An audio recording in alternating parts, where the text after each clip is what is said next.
Baik, Saudara, Nasional 7 pagi diteruskan dengan laporan berita setempat dari Sarawak. Kita bersama Abang Muasili di sana. Silakan Abang Muasili. Terima kasih Zahira di Angkasa Puri. Assalamualaikum dan selamat sejahtera. Perlibatan lebih ramai penderma, pihak swasta dan badan bukan kerajaan NGO diperlukan dalam memperluas lagi pelaksanaan program serahan makanan Food Bank Malaysia sebagai satu tanggungjawab sosial korporat CSR untuk membantu pelbagai peringkat golongan sasar di seluruh negara termasuk MIRI. Tanggungjawab sosial korporat. Setiausaha Pakatan Harapan Sarawak Senator Alan Ling Si Kiong berkata, program yang diadakan sangat bermanfaat dalam mengurangkan beban rakyat sekaligus memastikan pengurusan lebihan makanan lebih sistematik daripada berlakunya pembaziran. Dan mungkin juga kerajaan pada masa depan sekiranya ada prestasi yang baik, mungkin kita boleh bercadang dengan Kementerian Kewangan untuk dari segi insentif ataupun potongan cukai boleh dikenakan kepada mereka yang menderma barang-barang sebegini. Sekiranya respon baik dan merangsangkan, maka inilah salah satu cadangan yang boleh kita kemukakan. Beliau berkata demikian dalam sidang media selepas menyempurnakan perasmian program Food Bank peringkat daerah MIRI di MIRI. Katanya menerusi belanjawan 2020, kerajaan memperuntukkan sebanyak 25 juta ringgit untuk mengurus, mentadbir dan memperluaskan program Food Bank ke seluruh negara, membabitkan agihan semula 3,000 tan metrik makanan berlebihan yang diderma setiap hari kepada kumpulan sasar. Setakat ini sebanyak 1,893 metrik tan lebihan makanan berjaya diselamatkan dengan nilai anggaran hampir 10 juta ringgit, manakala seramai 418,000 ahli isi rumah telah mendapat manfaat daripada program tersebut setakat Oktober lalu. Katanya pihak Kementerian Perdagangan Dalam Negeri dan Hal Ehwal Pengguna KPDN HEP juga sedang giat menguruskan satu penyediaan rang undang-undang berkenaan Food Bank yang lebih spesifik agar dapat dikemukakan kepada Parlimen pada sesi tahun depan. Sementara itu, Ketua Cawangan KPDN HEP MIRI Jo Azmi Jamil berkata, pengagihan barang berbentuk makanan keperluan asas itu akan diserahkan kepada pihak NGO melalui Lions Club MIRI dan diberikan kepada kumpulan sasar terutamanya golongan yang memerlukan dengan nilai keseluruhan barangan dianggarkan berjumlah RM8,000.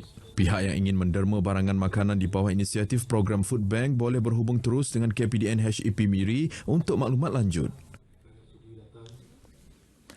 Sebanyak RM700,000 diperuntukkan untuk projek membaik pulih Jambatan Rantau Bandau Ulu Kenawit dalam kawasan Parlimen Julau. Projek tersebut bakal memberi keselesaan kepada penduduk di kawasan tersebut memandangkan jambatan sedia ada sudah usang dan tidak lagi selamat untuk digunakan. Ahli Parlimennya Larry Seng Wei Shin berkata projek membaik pulih jambatan ini dijangka siap dalam tempoh 6 bulan. Tapi jambatan ini sudah lama dan ada tempat yang runtuh dan kita ada minta daripada Kementerian Pembangunan Luar Bandar untuk mencepatkanlah pembinaan jambatan ini untuk berbagi pembangunan kepada orang rakyat di dalam kawasan ini. Beliau menyatakan demikian kepada pemberita RTM selepas majlis perasmian projek membaik pulih jambatan Bandau Ulu Kenawit di Julau. Menurutnya, kerajaan komited untuk terus membantu penduduk di kawasan pedalaman termasuk dalam Parlimen Julau yang masih menantikan penambahbaikan kemudahan infrastruktur seperti jalan raya, bekalan air dan elektrik serta telekomunikasi. Sementara itu, penduduk yang ditemui menyifatkan projek membaik pulih jambatan ini telah lama ditunggu kerana ia merupakan penghubung untuk ke sekolah berhampiran dan memudahkan pergerakan mereka dalam melakukan aktiviti harian. Cukup mana jadi kami cukup gagati laban pergerakan kami ke tiap-tiap hari oleh guna jembatannya. Lalu kami senang berurusan dengan kebun kami, dini penjalai kami lalu sampai ngagai sekolah dengan Jokin hari sekolah. Dalam perkembangan lain, Larry Seng yang juga pengerusi Lembaga Lada Malaysia memaklumkan bahawa pelbagai inisiatif akan dilakukan agensi itu dalam membantu pekebun lada di Sarawak terus berdaya saing pada tahun depan. MPB sedang mencadang untuk menambah ke subsidi baja untuk bagi kepada penduduk pekebun kecil di Sarawak. Dan ada tambah pula, kita akan buat contract farming kepada orang yang berkebun untuk specialize dalam specialty pepper. Dalam majlis ini, Larry turut mengumumkan peruntukan RM20,000 kepada rumah jugin dan rumah guyu bagi membeli bahan binaan rumah panjang baharu mereka. Dalam pada itu, KPD NHCP Miri telah mengarahkan setiap pemborong yang dilantik untuk menyediakan stok bekalan makanan mini sebagai persediaan untuk menghadapi sebarang bencana banjir. Ketua Cawangan Joe Azmi Jamil berkata pihaknya akan mengarahkan pemborong untuk membuat edaran bekalan makanan berkenaan kepada mangsa terjejas pada bila-bila masa sekiranya berlaku banjir. Jo Azmi berkata setakat ini terdapat 7 pemborong telah dilantik pihaknya bagi menyediakan stok mini berkenaan berupa bekalan makanan keperluan asas masing-masingnya, 5 di bahagian Miri dan 2 di Marudi. Beliau memberitahu pihaknya juga telah mengarahkan pemilik stesen minyak yang terjejas banjir di Pekan Marudi untuk menyediakan tangki diesel dan 2 buah lori minyak petrol untuk diletakkan di bahagian yang lebih tinggi. Sebab stesen tu ada terkena air sudah, jadi kalau takut nanti pam tu rosak lah kalau mana-mana pengguna ingin membeli minyak di stesen tersebut. So kita cadangkan dipindah ke tempat lebih tinggi. So skiteng dan lori telah disediakan. Beliau ditemui pemberita selepas perasmian program Food Bank peringkat daerah Miri di Miri. Katanya setakat ini tiada aduan diterima daripada pengguna berhubung sebarang kenaikan harga barang semasa musim tengkujuh dan bekalan makanan mentah seperti ikan juga didapati masih mencukupi. Beliau memberitahu pihaknya sentiasa membuat pemantauan dari semasa ke semasa bagi memastikan peniaga tidak melanggar undang-undang dan peraturan sedia ada termasuklah di bawah Akta Kawalan Harga dan Anti Pencatutan. Sarawak bakal melancarkan kad emas Kenyalang atau Kenyalang Gold Card bagi meningkatkan kesejahteraan dan kebajikan warga emas di bumi Kenyalang. Wakil Kementerian Kebajikan Kesejahteraan Komuniti Wanita Keluarga dan Pembangunan Kanak-kanak mendedahkan kad berkenaan akan dilancarkan Januari tahun hadapan untuk menyediakan kemudahan dan manfaat dalam bentuk diskaun, rebate dan kemudahan lain daripada 24 organisasi dan sektor komersial untuk warga emas. Tawaran diskaun dan rebat untuk barangan dan perkhidmatan akan meliputi bidang kesihatan, pengangkutan awam dan barangan keperluan seperti barang runcit, pakaian, optik yang berkaitan dengan mata dan dandanan rambut.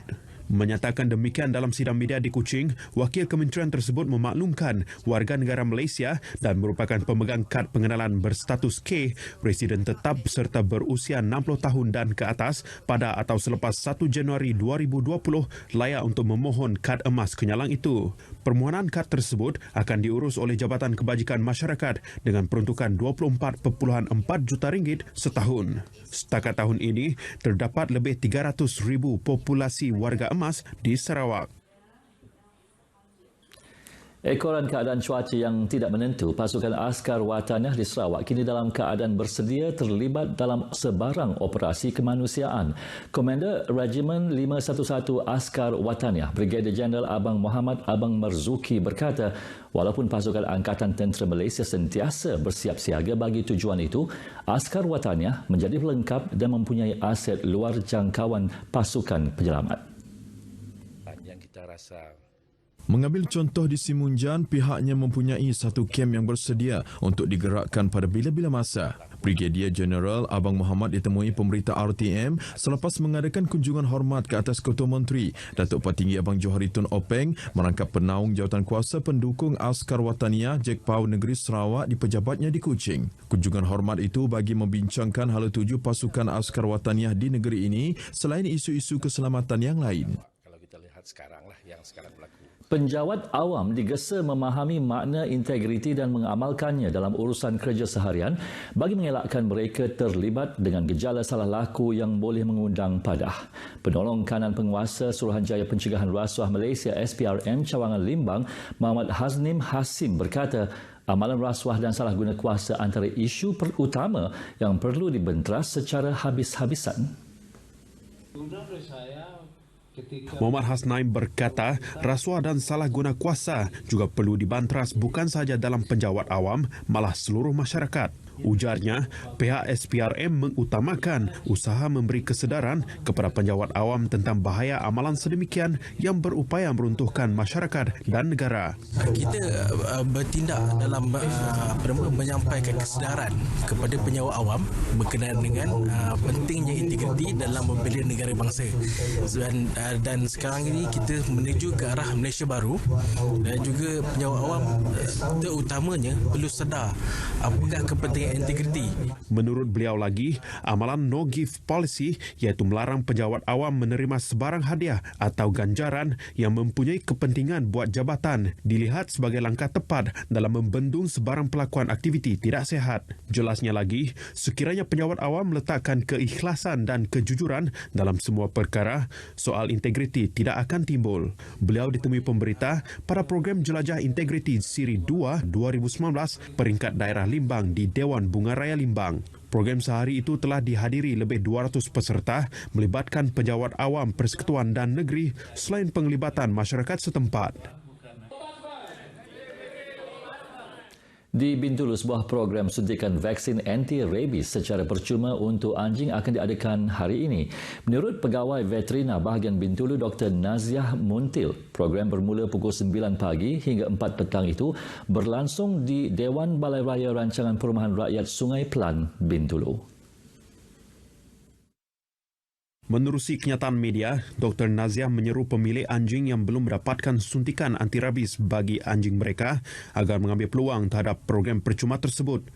Dinasihatkan pemilik anjing yang mempunyai anjing yang telah tamat tempoh vaksin juga dialu-alukan untuk mendapatkan vaksin anti-rabies kali kedua. Pemilik anjing juga diingatkan untuk membawa bersama kad pengenalan, kad rekod rawatan anjing dan anjing ketika mendapatkan suntikan tersebut. Berita itu tadi mengakhiri perkembangan semasa dari Sarawak untuk N7 pagi ini. Untuk berita seterusnya, kita kembali ke Angkasa Puri bersama Zehra. Silakan.